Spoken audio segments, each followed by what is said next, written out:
আসসালামু আলাইকুম পিউ ফ্যামিলির নতুন আরেকটি ভিডিওতে আপনাকে স্বাগতম। আপনি যদি পিউ ফ্যামিলিতে নতুন হয়ে থাকেন এবং আপনি যদি একজন ক্যাট ওনার হয়ে থাকেন তাহলে আমাদের চ্যানেলটি সাবস্ক্রাইব করে রাখতে পারেন, আশা করি কাজে দিবে। আমাদের আজকের আলোচনার বিষয় হচ্ছে বিড়ালের হাঁচি হলে করণীয় কি, বা বিড়ালের হাঁচি হলে কি করব। বিড়ালের অনিয়মিত হাঁচি দেয়া বেশ সাধারণ একটি ঘটনা। মানুষের মতো বিড়ালেরও হাঁচি হয়ে থাকে এবং এতে চিন্তার তেমন কোনো কারণ নেই। বিভিন্ন কারণেই এটি হয়ে থাকতে পারে। মাঝে মাঝে অতিরিক্ত নড়াচড়া কিংবা হঠাৎ উত্তেজিত হওয়ার জন্য বিড়াল হাঁচি দিতে পারে। কিন্তু যদি আপনার বিড়ালের একাধারে হাঁচি হতেই থাকে অথবা হাঁচির সাথে অন্যান্য লক্ষণ দেখা দেয়, তবে দ্রুত ভেটের কাছে যেতে হবে। আপনার বিড়ালের হাঁচির পরিমাণ বেশি হলে ভেট অন্যান্য লক্ষণ দেখে প্রাথমিকভাবে হয়তো কোনো কারণ বের করতে পারবেন। প্রধানত সংক্রামক রোগের জন্যই বিড়াল হাঁচি হয়ে থাকে। ভেট যথাযথভাবে নমুনা সংগ্রহ এবং ল্যাব টেস্টের মাধ্যমে বিড়ালটি কোন সংক্রামক ব্যাধিতে আক্রান্ত সেটি নিশ্চিত করতে পারবেন। এছাড়াও অ্যালার্জির কারণেও বিড়ালের হাঁচি হয়ে থাকতে পারে। আপনার যদি হাঁচিরত কোনো বিড়াল থাকে তবে খুব সম্ভব বিড়ালটি শ্বাসযন্ত্রের কোনো রোগে আক্রান্ত। মানুষদের যেমন ঠান্ডা জ্বর হয় সেরকম কম বয়সী বিড়ালদেরও এটি হতে পারে। এছাড়াও যেসব বিড়াল রাস্তা অথবা বন্য পরিবেশ থেকে উঠে এসেছে তাদের সংক্রামক ব্যাধিতে আক্রান্তের হার তুলনামূলক বেশি। প্রাথমিক অবস্থায় এই সংক্রমণ রোগগুলিকে যথাযথ ভ্যাকসিনের মাধ্যমে প্রতিরোধ করা যায়। এখন আমরা জানব যেসব ভাইরাসের জন্য বিড়ালের হাঁচি হয়, viral infection. Feline herpes virus. এই ভাইরাসটি ছোঁয়াছুঁই আক্রান্ত বিড়ালের সংস্পর্শ থেকে সুস্থ বিড়ালে এটি ছড়িয়ে থাকে, তবে মানুষের মাঝে এই রোগটি হয় না। ট্রিটমেন্টের মাধ্যমে এই ভাইরাস দ্বারা আক্রান্ত রোগটিকে নিয়ন্ত্রণে রাখা যায়। Fallen ক্যালকি virus. বিড়ালদের এই ভাইরাসে আক্রান্তের হার বেশ উচ্চমানের। এই রোগে আক্রান্ত বিড়ালের মুখে সাধারণত আলসার হয়ে থাকে, তবে বিশেষ ক্ষেত্রে নিউমোনিয়াও হয়। এছাড়াও অন্যান্য বিভিন্ন জটিলতা দেখা দেয় বিড়ালের মাঝে। সাধারণত অ্যান্টিবায়োটিকের মাধ্যমে এই ভাইরাস আক্রান্ত বিড়ালের ট্রিটমেন্ট দেয়া হয়। এসব সংক্রামক রোগের পাশাপাশি বিড়ালের আরও বিভিন্ন ধরনের রোগের কারণে হাঁচি হতে পারে। সেগুলি হচ্ছে ফেলিন ইনফেকশাস পেরিটোনিটিস। আক্রান্ত হলে কোনো প্রকার লক্ষণ প্রকাশ পায় না।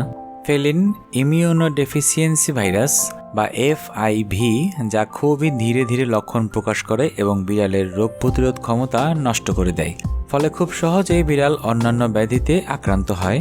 ফেলিন লিউকোমিয়া, এটিও বেশ মারাত্মক একটি রোগ।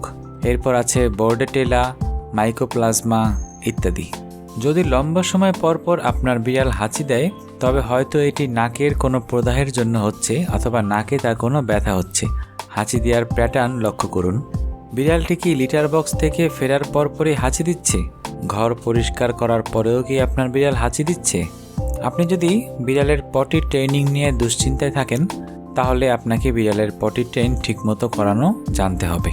কিছু বিষয়ের জন্য আপনার বিড়ালের অ্যালার্জি হতে পারে।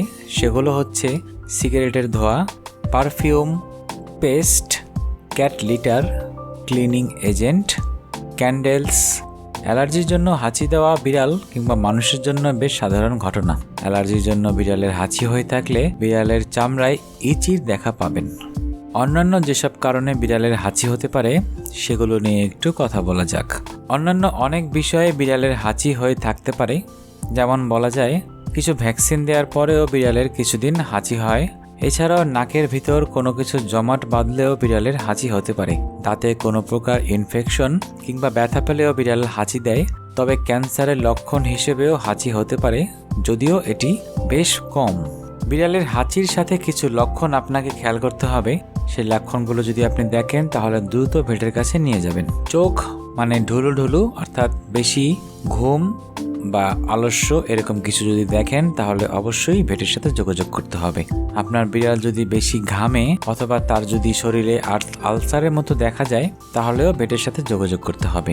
খেয়াল রাখতে হবে বিড়ালের নাক থেকে হলুদ কালারের পানি বা কিছুটা সবুজ রঙের পানি আসছে কিনা, বিড়াল অবসাদ বা ডিপ্রেশনে চলে যাচ্ছে কিনা, বিড়ালের শরীর গরম কিংবা কিছুটা জ্বর আছে কিনা, শরীর কাঁপছে কিনা, ঠিকমতো বা অনিয়মিত কাশি দিচ্ছে কিনা, নাকের ভিতরের অংশ কি ফুলে যাচ্ছে কিনা সেটাও আপনাকে লক্ষ্য রাখতে হবে। শ্বাস নিতে কষ্ট হচ্ছে কিনা এবং আপনার বিড়ালের ডায়রিয়া জাতীয় কোনো সমস্যা আছে কিনা। আপনার বিড়াল যদি অনেক সময় পর পর হাঁচি দেয় এবং অন্যান্য তেমন কোনো লক্ষণ দেখা না যায়, তবে বেশ কিছুদিন আপনি নিজে থেকে তার খেয়াল রাখতে পারবেন। এক্ষেত্রে বিড়ালকে সবসময় বাড়ির ভেতরে সাবধানে রাখতে হবে।